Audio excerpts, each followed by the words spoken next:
জননায়ক দিয়ে অভিনয়কে বিদায় জানালেন থালাপতি বিজয়ের শেষ উপহার।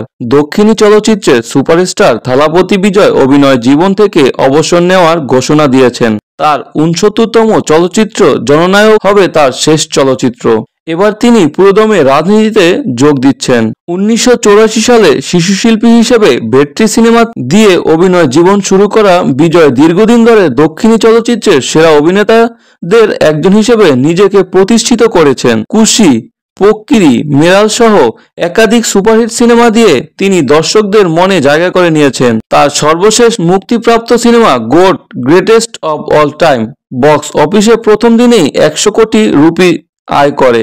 জননায়ক সিনেমায় বিজয়কে রাজনৈতিক নেতাদের চরিত্রে দেখা যাবে। সিনেমার ফার্স্ট লুক ইতিমধ্যে প্রকাশিত হয়েছে, যেখানে তিনি সাদা পোশাক পরে জনগণের মধ্যে দাঁড়িয়ে আছেন। সিনেমাটি পরিচালনা করেছেন এইচ বিনোদ।